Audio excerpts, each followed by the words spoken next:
मैं अपने आप को नहीं समझती हूँ। मेरे से बड़ी बड़ी मारिका माता जी आचार्य संगस्थ है, आचार्य श्री कुंतुसार जी गुरुदेव के द्वारा दीक्षित है, शिक्षित है। और सभी आरिकाओं को आचार्य श्री गणनी पद प्रदान करे, मेरी उन सब के लिए अनुमोदना है। और मैंने शाम को ब्रह्मचारी दीदी जयश्री दीदी के पास समाचार भी भेजा कि अचानक आचार्य श्री ने यह गणनी पद की घोषणा क्यों की, हमें कुछ पता नहीं था। और शाम को विधान चल रहा था, तभी वैशाली नखाते नागपुर से उनका समाचार आया, और लाभेश जैन औरंगाबाद से पाटनी, लाभेश पाटनी का उनका भी समाचार आया कि आज गुरुदेव ने 11 आरिका माता जी को गणनी पद प्रदान किया है, उसमें आपका भी नाम है। तो हम, मेरे को सुनकर आश्चर्य लगा कि अचानक गुरुदेव ने आज ऐसी घोषणा क्यों की। जिन आरिका माता जी जो मेरे से बड़ी बड़ी विद्वान माता जी बैठी है, आचार्य संगस्थ आचार्य श्री के द्वारा दीक्षित है, शिक्षित है, उन सबको दिया जाए। परंतु मैं अपने आप को उस पद के योग्य नहीं समझती हूँ और मैं ये पद लेना भी नहीं चाहती हूँ। मुझे गुरुदेव जी के द्वारा, दोनों तीनों आचार्य के द्वारा जो ज्ञान मिला है, शिक्षा मिल रही है, और आचार्य श्री कुंतुसार जी गुरुदेव, आचार्य श्री कनकनंदी जी गुरुदेव, इन दोनों के द्वारा मेरे दीक्षा के संस्कार हुए।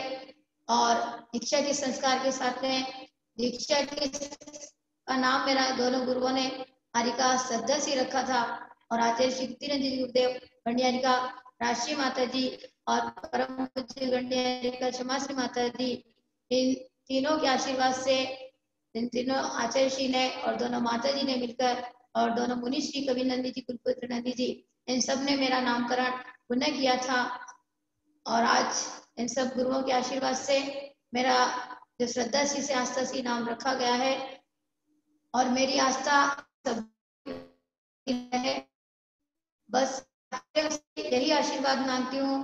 मेरे दीक्षा गुरु, शिक्षा गुरु, ज्ञान प्रदाता गुरु, तीनों आचार्य परमेश्वर से यही अपेक्षा और यही आशीर्वाद की कामना करती हूँ कि मेरे को केवल अनंत सिद्ध का पद मिले और स्त्री पर्याय का छेदन हो। इस पद की मुझे बिल्कुल भी मन में भावना नहीं, कामना नहीं, इच्छा नहीं, इसलिए मैं ये पद ग्रहण और स्वीकार नहीं करना चाहती हूँ। हाँ माता जी, तुम्हारा अब नहीं चलेगा वो 25 साल बहुत चल गया, हो गया। अब बड़े गुरुदेव का आदेश आ चुका है। मेरा यही संदेश पहुंचे कि मुझे ये पद नहीं चाहिए, केवल अनंत सिद्ध का पद चाहिए। अनंत का पद आपको स्वयं पाना पड़ेगा, और कोई नहीं दे सकता है। छेदन करके हम मोक्ष को प्राप्त करें, इसी भावना के साथ में आचार्य श्री कुंतुसार जी गुरुदेव ने जो पद दिया है, मैं सभी माता जी के लिए अनुमोदना करती हूँ। और जो भी गुरुदेव देना और भी किसी को देना चाहे तो गुरुदेव उनको सबको पद प्रदान करे। बस आपने मुझे आरिका पद दिया है, दीक्षा दी है और ये आर्ष मार्ग प्रदान किया है, यही मुझे स्वीकार है। और इसी आर्ष मार्ग परंपरा पर मैं हमेशा चलती रहूं, श्रद्धा के साथ आगे बढ़ती रहूं, यही मेरी गुरुओं के चरणों में भावना है। और उनके चरणों में, तीनों आचार्य परमेश्वर के चरणों में बारंबार नमस्ते करती हूँ कि मुझे ये पद नहीं चाहिए। नमोस्तु गुरुदेव, नमोस्तु गुरुदेव। आपकी अपनी व्यक्तिगत भावना है, माता जी की अपनी व्यक्तिगत भावना है, वो अपनी होनी भी चाहिए, किसी पद की अपेक्षा आकांक्षा नहीं होनी चाहिए। लेकिन जहां बड़े गुरुदेव का आदेश आ चुका है, उनके आदेश को टालने की ताकत हमारे किसी के अंदर नहीं है। उन्होंने हमको आदेश दिया है कि सभी आचार्य, उपाध्याय, मुनि, साधु जहां भी हैं, वो अपने अपने संग में जहां माता जी हैं, जिनको पद दिया गया है, उनके संस्कार की विधि करावें। ऐसा गुरुदेव का स्पष्ट आदेश जहां पर आ चुका है, तो मैं आचार्य श्री के आदेश की अवहेलना नहीं कर सकता। अभी तक तो मैं कुछ भी नहीं कह रहा था, लेकिन गुरुदेव का स्पष्ट वीडियो पे आदेश आ चुका है, लिखित पत्र भी उनका आ चुका है। इस कारण से अब से माता जी गणनी पद पर ही रहेगी, हम गुरु के आदेश की टालना नहीं कर सकते हैं।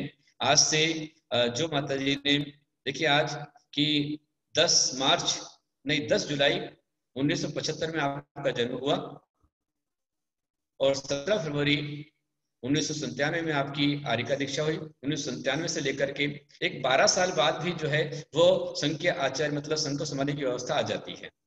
तो आपको दीक्षा लेकर के लगभग 24 साल हो गए और दीक्षा की रजत जयंती अभी आ गई है, 25 साल आपके लगने जा रहे हैं।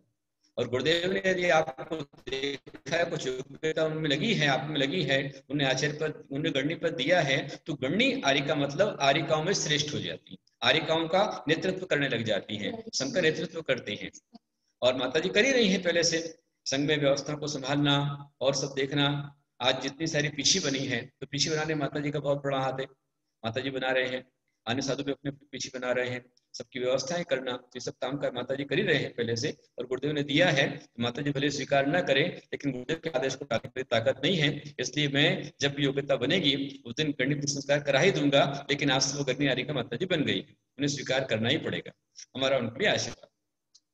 बोल महावीर भगवान की जय।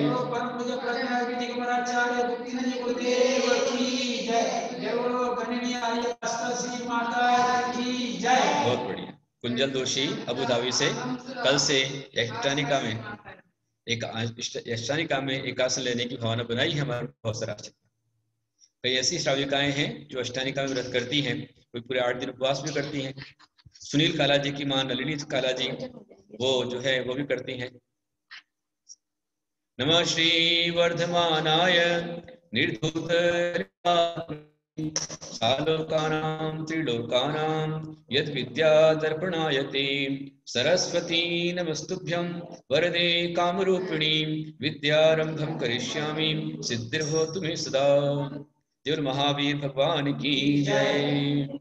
महाभवों, आज समय काफी हो चुका है, इसलिए हम सीधे चल रहे हैं महावीर कथा की ओर। महावीर स्वामी वे युवराज बन गए और युवराज बनकर के उनके 30 वर्ष होने पर उनका 30वां जन्म दिवस मनाया जा रहा था। कुंडलपुर नगर में खुशियां छाई थी, आनंद था।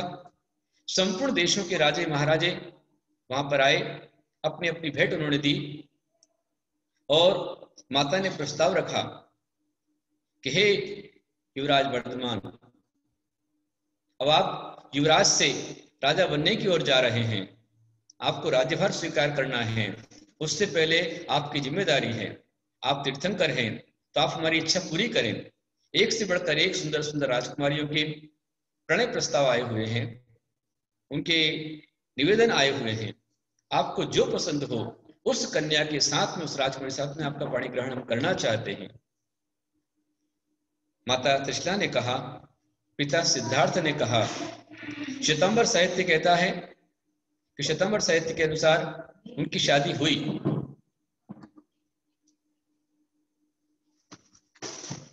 अच्छी बात है, लेकिन महावीर स्वामी ने दिगंबर जयनामने के अनुसार महावीर स्वामी ने स्पष्ट इनकार कर दिया। उन्होंने कहा कि मैं संसार के बंधन में नहीं बंधूंगा, मैं विवाह नहीं करूंगा, मैं शादी नहीं करूंगा। मैंने तो अपना जन्म ये आत्म कल्याण के लिए लिया है।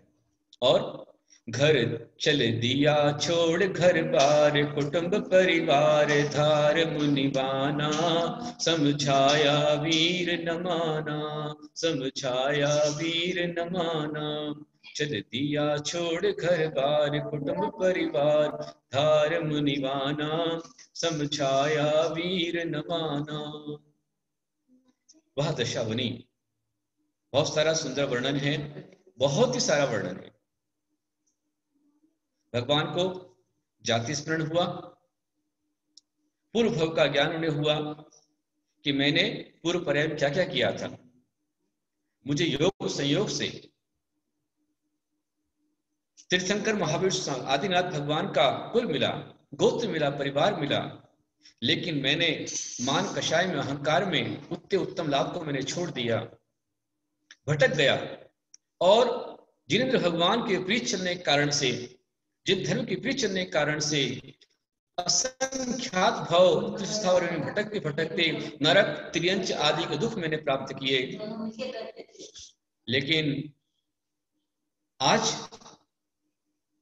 जिस दिन शेर की पर्याय में आया, शेर की पर्याय से मेरे जीवन का उत्थान शुरू हुआ और ये धर्म ही मेरा कल्याण करने वाला है। ये शरीर नाशवान है, ये संसार शरीर भोग नाशवान है, संसार के भोग नाशवान है, ये शरीर नाशवान है, आज है कल नहीं रहेगा। मुझसे पहले वो तीर्थंकर आदिनाथ हो चुके हैं, जिन्होंने 84 लाख पूर्व तक इस राज्य में राज्य किया, संसार में रहे, वे भी आज नहीं रहे। फिर मेरी आयु तो मात्र 72 वर्ष की है, 30 साल मेरे हो चुके हैं, अब समय बहुत थोड़ा बचा है, मुझे अपना कल्याण करना है। और भगवान को वैराग्य हो गया। कल बताएं। उसके पहले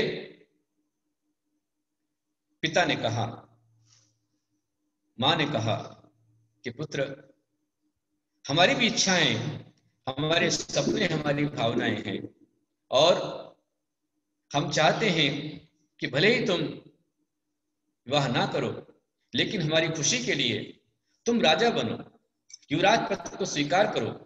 और युवराज पद का महोत्सव ठाट बाट से मनाया जाने लगा। सभी सर्व के इंद्र लोग आकर महावीर भगवान का किस प्रकार सादर सम्मान करते राज्यसभा के लिए बुलाते हैं।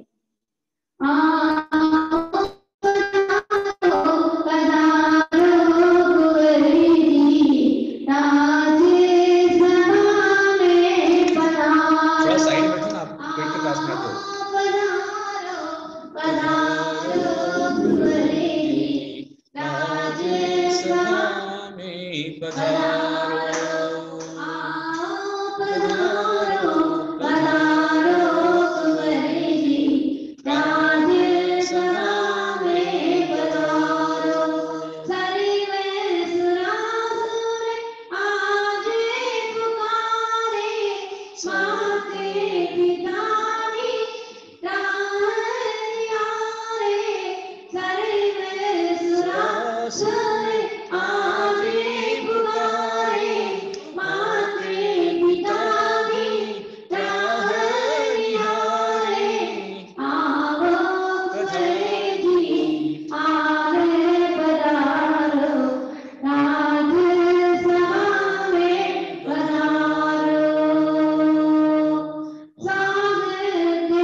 देखिए, देवियां नृत्य कर रही है और राजसभा में युवराज वर्धमान आ चुके हैं और ऊपर राजा सिद्धार्थ, महारानी त्रिशला उनके ऊपर हैं और यहाँ देवियां नृत्य कर रही हैं, उन्हें भेंट दे रही हैं और भक्ति कर रही हैं। प्रकार का दृश्य यहाँ पर दिखलाया जा रहा है राजसभा का। और भगवान युवराज बने, युवराज पद पर रहते हुए नाना प्रकार की भेंट, स्वर्ग से सभी इंद्र, संपूर्ण देवांगनाएं, संपूर्ण देव और असंख्यों नर नारी, सैकड़ों नर नारी, हजारों की संख्या में राजे महाराजे वे सब आए। युवराज महोत्सव मनाया गया, लेकिन भगवान तो विरक्त हो चुके थे, इसलिए उन्होंने उस संसार, शरीर, परिवार सबसे नाता तोड़ लिया कि मुझे इसमें, यहां इस संसार में जो हिंसा का बोलबाला है, मिथ्यात्व का तांडव नृत्य हो रहा है, मुझे घर घर से मिथ्यात्व को समाप्त करना है।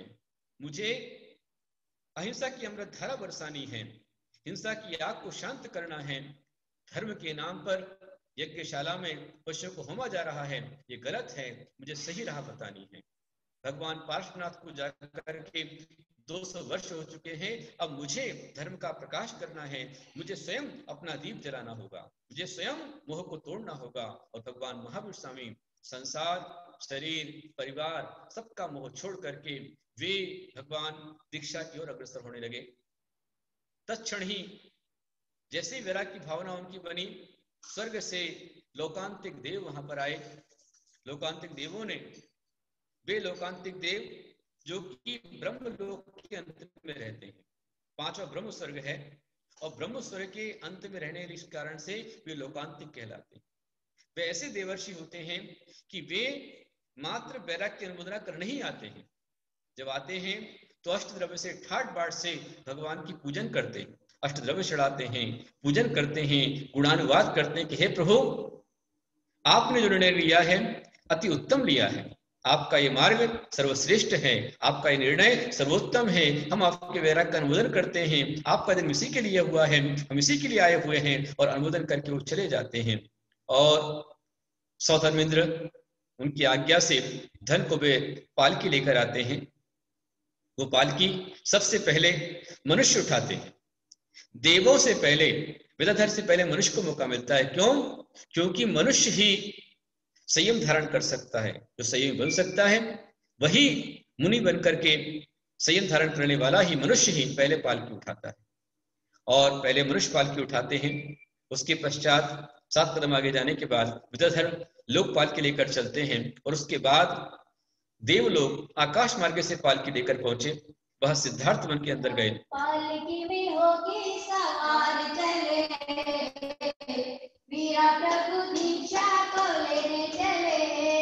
पालकी में होके सवार चले, वीरा प्रभु दीक्षा को लेने चले।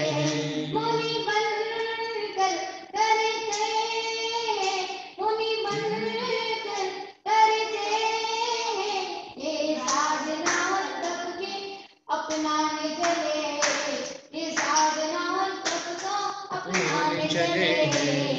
वीरा प्रभु दीक्षा को लेने चले, वीरा प्रभु दीक्षा को लेने चले, वीरा प्रभु दीक्षा को लेने चले।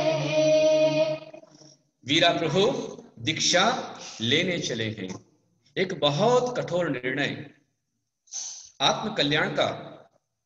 मां कहती है, ए महावीर सोच लो, जरा सोच लो, समझ लो भैया, ये संयम सुमेरु का भार है, ये महाव्रतों का पालना बच्चों का नहीं खिलवाड़ है। जरा सोच लो, समझ लो भैया, ये संयम सुमेरु का भार है, ये महाव्रतों का पालना बच्चों का नहीं खिलवाड़ है। मां कहती है, हे महावीर अब भी सोच लो, ये संयम सुमेरु का भार है, सुमेरु का समान ऊंचा है, ये महाव्रतों का पालना बच्चों का नहीं खिलवाड़ है। पर महावीर तो महावीर थे, अतिवीर थे, उत्तम थे, श्रेष्ठ वैरागी थे, दृढ़ प्रतिज्ञ थे। उन्होंने सारे बंधनों को छोड़ दिया, सब बंधनों को तोड़ दिया, और वे महावीर अपने उस पालकी में बैठ करके सिद्धार्थ वन में आए। कुंडलपुर शहर से बाहर वो वन था, उस वन में दीक्षा वृक्ष था, एक शिला थी, अपराजिता शिला थी। उस शिला पर भगवान विराजमान हुए, और विराजमान होकर के उन्होंने सबसे पहले वस्त्राभूषण को छोड़ा, सबसे पहले पंचमुष्टि केशलोंच किया। पंचमुष्टि केशलोंच अर्थात 5 बार में ही पूरे बाल निकाल दिए। बीच का, सबसे पहले बीच में, फिर आगे, फिर दाएं, पीछे और बाएं, ऐसे 5 दिशाओं में से 5 मुट्ठी में केशलोंच उन्होंने कर दिया, जैसे अभी मयंक वहां पर करके दिखा रहा है। मयंक मुनि के रूप में है, मयंक वज्र कुमार साहू जी, और वो मुनि मुद्रा में वहां बैठे हुए हैं और नमोस्तु वहां से कर रहे हैं। हमारा उनको आशीर्वाद है। पर वहां महावीर स्वामी ने, हम लोग जब केशलोंच करते हैं तो हमारे तो हमको आधा घंटा, पौन घंटा, 2 घंटे भी लग जाते हैं, 2-2, 4-4 बाल हम खींचते हैं। लेकिन महावीर स्वामी ने इतने वीर पराक्रमी थे कि उन्होंने 1, 2, 3, 4 और 5 में तो पूरे केशलोचन कर डाले उन्होंने, पंचमुष्टि केशलोचन। और जैसे केशलोचन किया, केशलोचन करने पर जो केश उन्होंने छोड़े, तुरंत सौदामिंद्र ने उन केशों को रत्नमयी पिटारे में झेल लिया। भगवान ने वस्त्राभूषण छोड़ दिए, वस्त्रों का त्याग किया, आभूषणों का त्याग किया, सब कुछ त्याग कर दिया और उसे सौदामित्र ने झेल लिया। और वह उन केशों को लेकर के रत्नमयी पिटारों में रख करके बैठ गए। और महावीर स्वामी जो अभी तक युवराज वर्धमान थे, केश लॉन्च करते ही, दीक्षा ग्रहण करते ही वस्त्राभूषण को छोड़ करके ध्यान लगाया और नमः सिद्धेभ्यः इतना कहा, नमः सिद्धेभ्यः, और कुछ नहीं, नमः सिद्धेभ्यः। ये तीर्थंकर के द्वारा उच्चारा हुआ सिद्ध मंत्र है, इसलिए जो भी काम बनेगा नमः सिद्धेभ्यः से बनेगा। नमः सिद्धेभ्यः कहा और कहते ही दीक्षा ग्रहण कर ली। जैसे ही दीक्षा ग्रहण की, दीक्षा लेते ही उन्हें मनः परे ज्ञान प्राप्त हो गया, चौथा ज्ञान हो गया। पहले उनके पास मति ज्ञान था, श्रुति ज्ञान था, अवधि ज्ञान था, अब उन्हें मनः परे ज्ञान भी हो गया। और मनः परे ज्ञान होने के पश्चात उसके साथ ही उनको संपूर्ण रिद्धियां, जो 48 रिद्धियां होती हैं, 64 रिद्धियां होती हैं, उन 64 रिद्धियों में एकमात्र केवल ज्ञान रिद्धि को छोड़ करके संपूर्ण रिद्धियां अंतर मुहूर्त में उन्हें स्वयं प्रकट हो गई। रिद्धि संपन्न हो गए, महामुनि हो गए, दीक्षा ग्रहण कर ली और दीक्षा लेकर के वस्त्राभूषण को छोड़ करके, घर परिवार संसार को छोड़ करके दिगंबर महाव्रत को धारण करते हुए ये मुनि हो गए। और मुनि बन करके उन्होंने उपवास धारण कर लिया, ध्यान मग्न हो गए। वह उनकी साधना का चरमोत्कर्ष प्रारंभ हो गया। परम भेद विज्ञान, ये शरीर भिन्न है, ये आत्मा भिन्न है, देह भिन्न है, जीव भिन्न है, ऐसी भिन्नता को उन्होंने स्वीकार किया। भेद विज्ञान को स्वीकार करते ही उनके परिणाम विशुद्धि से उनको संपूर्ण रिद्धियां प्रकट हो गई। इसलिए कहा जाता है उपदेश बिना सम्यक श्रद्धान हो नहीं सकता, उपदेश बिना सम्यक श्रद्धान हो नहीं सकता, गुरु बिना तत्व ज्ञान हो नहीं सकता। भेद विज्ञान की बड़ी बड़ी बातें करने वालों, भेद विज्ञान की बड़ी बड़ी बातें करने वालों, दिगंबर मुद्रा के बिना, केशलुंज किए बिना भेद विज्ञान हो नहीं सकता, मुनि मुद्रा के बिना भेद विज्ञान हो नहीं सकता।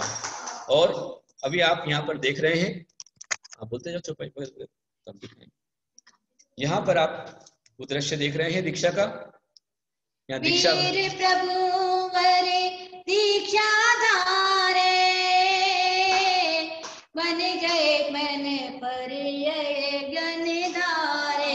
वीर महावीर बोलो जय जय महावीर बोलो, वीर महावीर बोलो, जय जय महावीर। वीर महावीर स्वामी है अंतर्यामी, वीर महावीर स्वामी है अंतर्यामी। देखो तप में लगे हैं, देखो तप में लगे हैं, देखो तप में लगे हैं, देखो मन को चले हैं। जय हो महावीरा, जय हो महावीरा, जय हो महावीरा, जय हो महावीरा।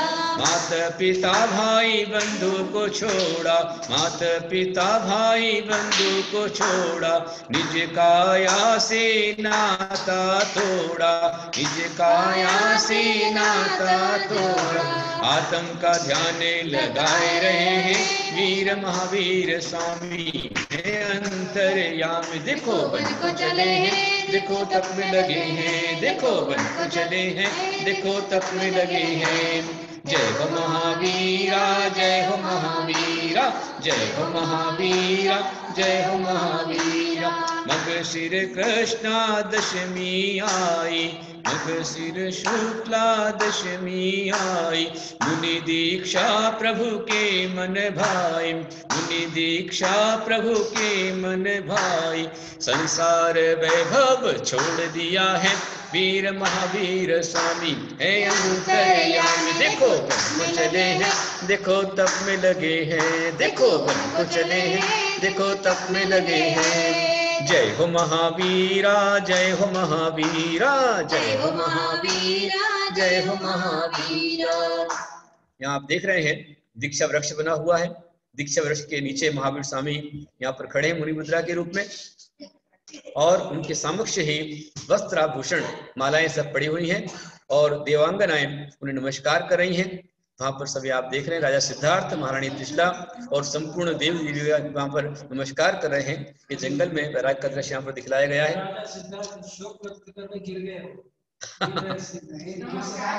नमस्कार कर रहे हो। कुल महावीर भगवान की जय, भगवान के दीक्षा कल्याणक महोत्सव की जय।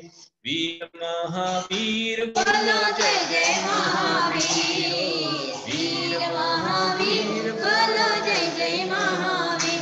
ओ वीर प्रभु आर को जाए, कुल राजा आर कराए। वीर महावीर बोलो जय जय महावीर, बोलो वीर महावीर बोलो जय जय महावीर। ओ दाता मोह प्रभु संग मुक्ति पाए, कर्म नसाए मोक्ष में जाए। वीर महावीर बोलो जय जय महावीर, वीर महावीर बोलो जय जय महावीर। पंचाश्चर्य आर में होते, ये शुभ अतिशय उसके कहाए। वीर महावीर बोलो जय जय महावीर, बोलो वीर महावीर बोलो जय जय महावीर। अष्टम उपवास करने के पश्चात, अष्टम मतलब 2 दिन का उपवास करने के पश्चात भगवान जब आहार को निकले तो कुंडलपुर के पास कूल ग्राम में राजा कूल ने उनका पड़गाहन किया और पड़गाहन करके सर्वप्रथम पहला दाता बनकर के आहार दान दिया। आचार्य भगवान कहते हैं, जिनवाणी कहती है कि जो तीर्थंकर भगवान को प्रथम सबसे पहला आहार कराता है, वो आहार कराने वाला उसी भव से उनके साथ ही मोक्ष जाता है।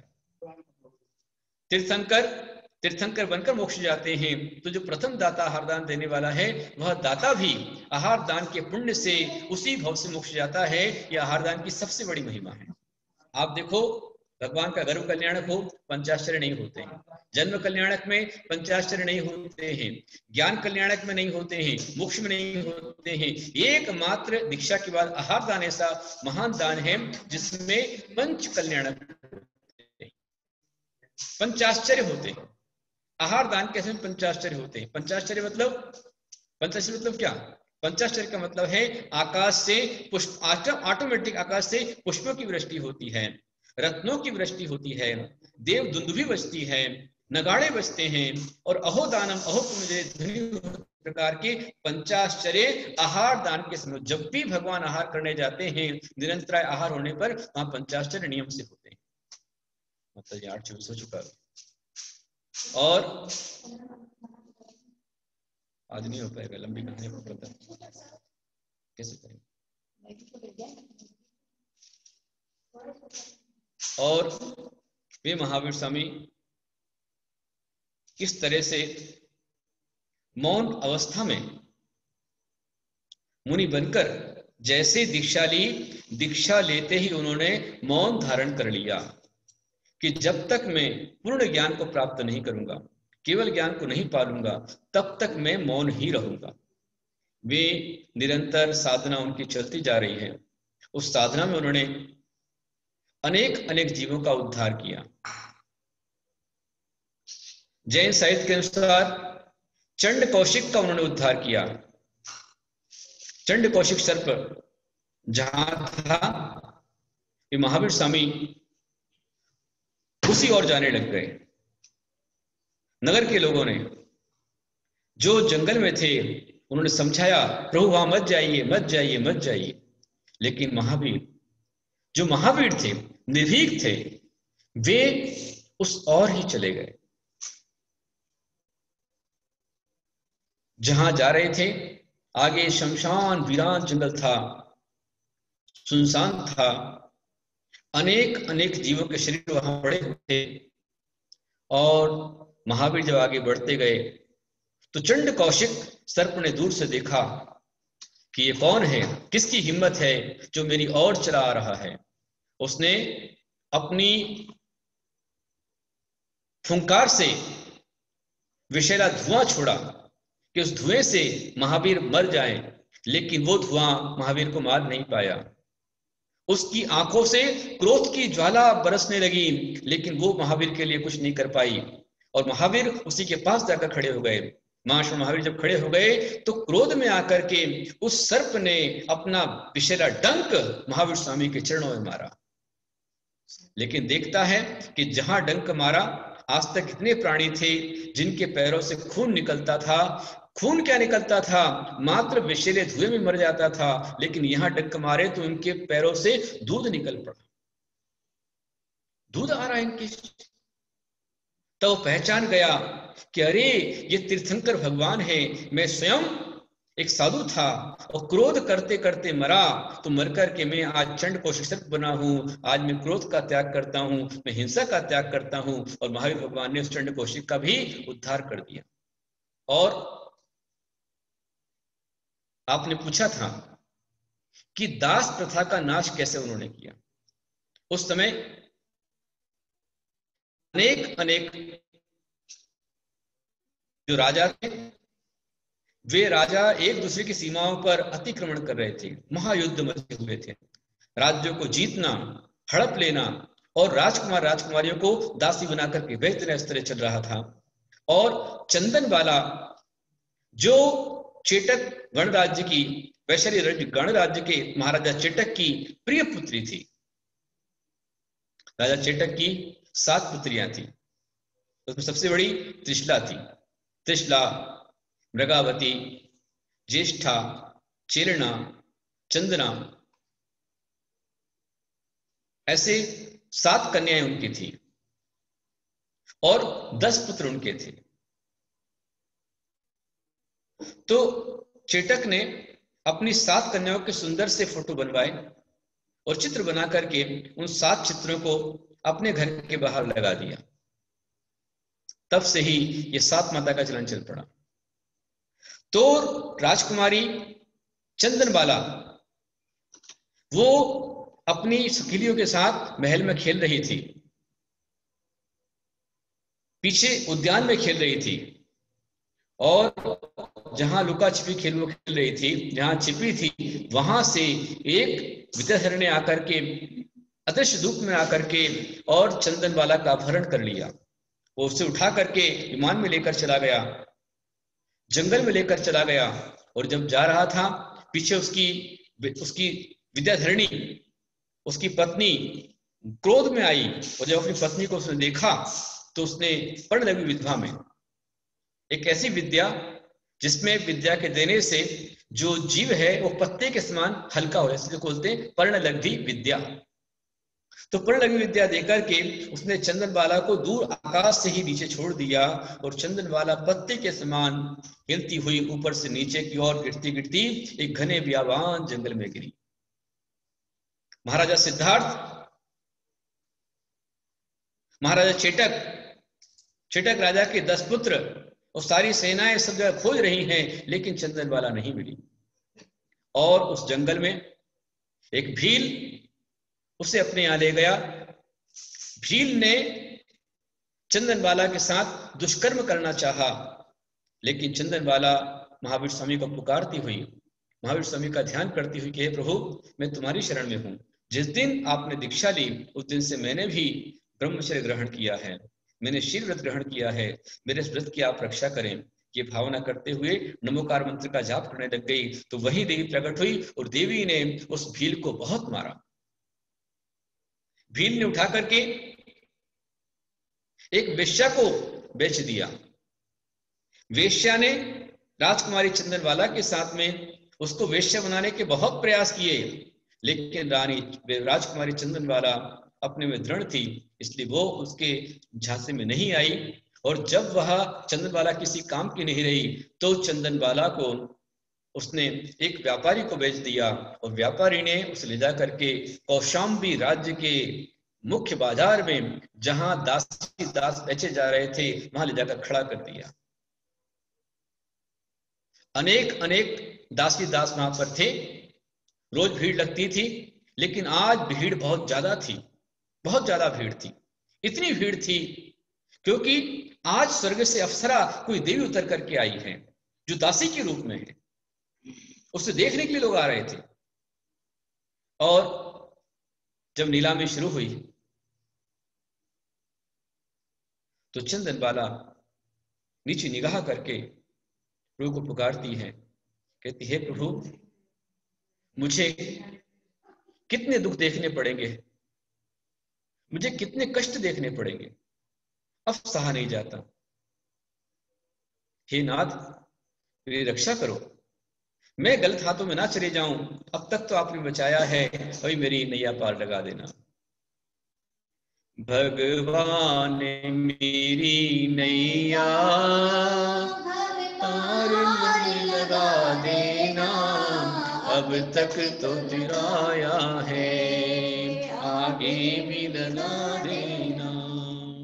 और बोलती है ओ पालन हारे महावीरा न्यारे, ओ पालन हारे महावीरा न्यारे, तुम्हारे बिन हमरा कौन नहीं, तुम्हारे बिन हमरा कौन नहीं, हमरी उलझन सुलझाओ भगवन, हमरी उलझन सुलझाओ भगवन, तुम्हारे बिन हमरा कौन नहीं, तुम्हारे बिन हमरा कौन नहीं।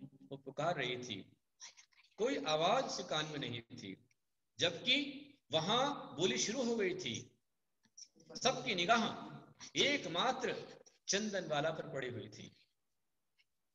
चंदन बाला दास बाजार में खड़ी हुई है,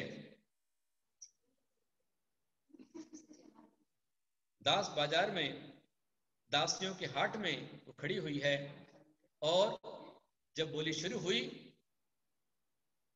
तो एक ने कहा, जबकि दास दासी दास अन्य जो है वो 2 पड़ में, मतलब 2 स्वर्ण मुद्राओं में 5 स्वर्ण मुद्राओं बिक जाते थे, लेकिन चंदन बाला के लिए एक ने कहा 100 स्वर्ण मुद्राएं, दूसरे ने कहा 200 स्वर्ण मुद्राएं, फिर कहा 300 स्वर्ण मुद्राएं, फिर किसी ने कहा 400 स्वर्ण मुद्राएं, और किसी ने कहा 500 स्वर्ण मुद्राएं। बोली बढ़ती जा रही है और सभी ये कह रहे हैं कि आज तो इस हाट में ये दासी के रूप में एक लाजवाब कोहिनूर हीरा आया है, जो पैसे वाला होगा वो लेकर के जाएगा। और चंदन वाला बस नमो अरिहंताणम नमो सिद्धाणम नमो आयरियाणम नमो उज्जैन नमो रोय सब साहुणम नमोकार मंत्र का ही जाप कर रही थी कि ये महामंत्र ही मुझे सब संकट से निकालने वाला है। अभी तक इस महामंत्र ने मुझे गदर के हाथों से बचाया, भील के संकट से बचाया, वेश्यालय से मुझे बचाया। अब ये व्यापारी भी मेरा कुछ नहीं कर सकता, मैं किसी गलत हाथ में नहीं जाऊंगी, मेरे महावीर जब तक हैं मेरा कोई बाल बाका नहीं कर सकता है। ये सोच करके वो चंदन वाला नमोकार मंत्र का ही जाप किए जा रही है, नमोकार मंत्र का जाप कर रही है। मन में डर भी लग रहा है, आंखों में आंसू की धार बह रही है, भयभीत है, पर विश्वास महावीर के प्रति है। और इतने में आवाज आती है, 500 स्वर्ण मुद्राओं के बाद लोग देख रहे कौन इसके आगे बढ़ेगा, और आवाज आती है 5000 स्वर्ण मुद्राएं, 5 सहस्त्र स्वर्ण मुद्राएं। और जिसने 5000 स्वर्ण मुद्राएं कहा, सबकी निगाहें वहां पर गई तो देखते हैं कि एक सेठ जिसका नाम था ऋषभ दत्त, वो सेठ कभी उस बाजार में नहीं जाते थे, पर दूर से बाजार में उन्होंने देखा, अपने रथ में जो जा रहे थे, दूर से देखा कि अरे ये कन्या अच्छे भले घर की जान पड़ती है, पर ये गलत हाथों में आ गई है, इसको बचाना मेरा कर्तव्य है। सोच के उन्होंने एक साथ से 5000 लगा दी, उसके आगे कोई नहीं बढ़ पाया। तो व्यापारी ने वो स्वर्ण मुद्राएं लेकर के चंदन बाला को उनके साथ में कर दिया। और जिस समय सेठ चंदन बाला को लेने जा रहे थे, तब वहां खड़े लोग इतने अपशब्दों का प्रयोग कर रहे थे, अरे बूढ़ी घोड़ी लाल लगाम, ये बुढ़ा जवान हो रहा है, ये बूढ़ा, ये वृद्ध, इसको जवानी चढ़ रही है, इसके लिए चाहिए, इसके लिए लेकर के जा रहा है, पर उसने कोई ध्यान नहीं दिया। वह तो ये समझ रहा था कि आज मेरे सौभाग्य से मुझे कन्या रत्न की प्राप्ति हुई है, मुझे बेटी मिली है, लेकिन चंद्रबाला सोच रही है कि मेरा क्या होगा। कहीं ये सेठ भी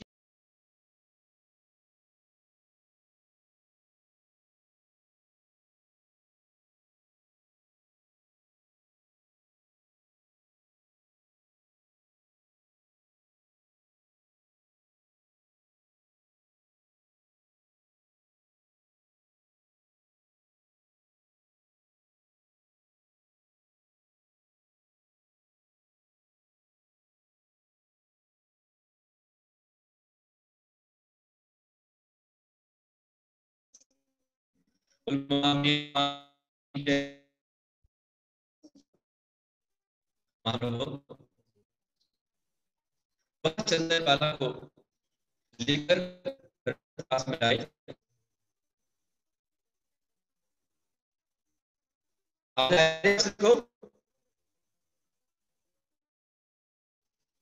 सुनने में आ रहा है? जी गुरुदेव, क्या रहा है? आवाज आ रही है, आवाज कट रही है गुरुदेव। आवाज कटना, कोई बात नहीं भैया, दूसरी व्यवस्था लगाओ यहाँ पर।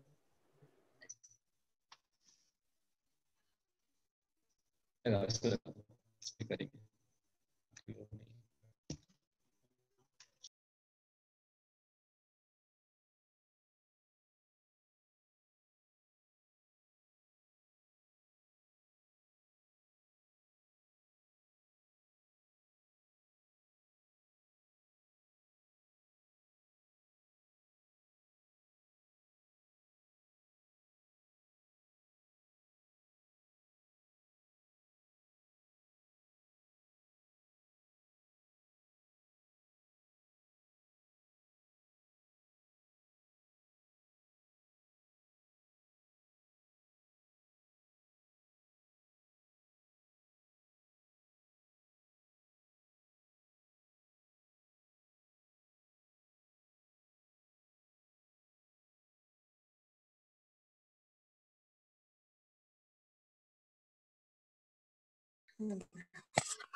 हेलो,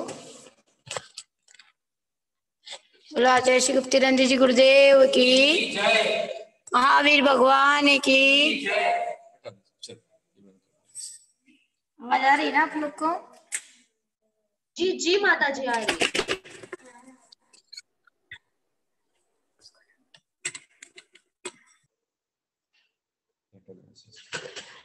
महावीर भगवान की जय। महानुभवों, चंदनबाला का स्टेशन तक के जाना, पर चंदनबाला सोच रही है कि मैं कहीं गलत हाथ में तो नहीं आ गई।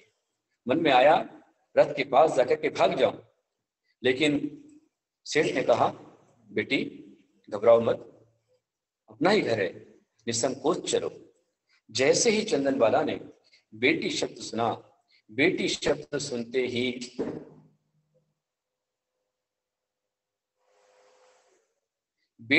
सुनते ही वो चंदनबाला फूट फूट करके रो पड़ी। वो सोचने लगी कि मैं तो सोचती थी कि अब संसार में कोई पुरुष बचा ही नहीं है, सत्पुरुष नहीं बचा है, लेकिन ये आज मुझे पिता के रूप में भगवान मिले हैं, महावीर का वरदान मिला है, महावीर स्वामी कृपा मेरे पर बरसी है। और वो निसंकोच विश्वास के साथ उस रथ के अंदर बैठ गई और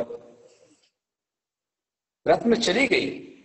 क्या मुझे अच्छी शरण मिल गई है, अब मेरा कुछ भी नहीं होगा, मेरी रक्षा, मेरी सुरक्षा होगी, ये सोच करके वो चल पड़ी। लेकिन वहां जाने के पश्चात, घर पर जाने के पश्चात उसकी सुरक्षा हुई कि नहीं हुई? वो सेठ सच्चा था कि झूठा था? और महावीर स्वामी ने चंद्रबाला का उद्धार किया तो कैसे किया?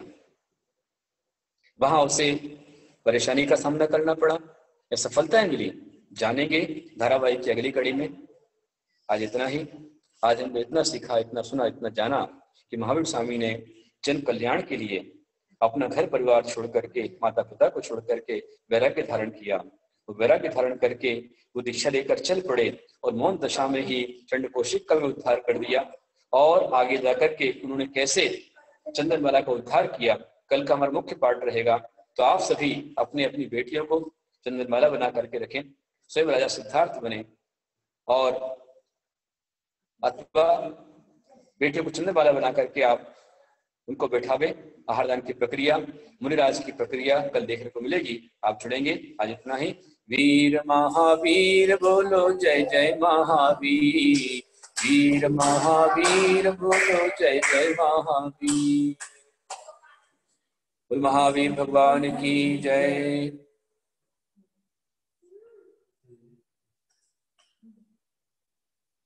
सभी के लिए मेरा बहुत सारा आशीर्वाद। आज ही रहने देंगे, इतना ही रहने देंगे।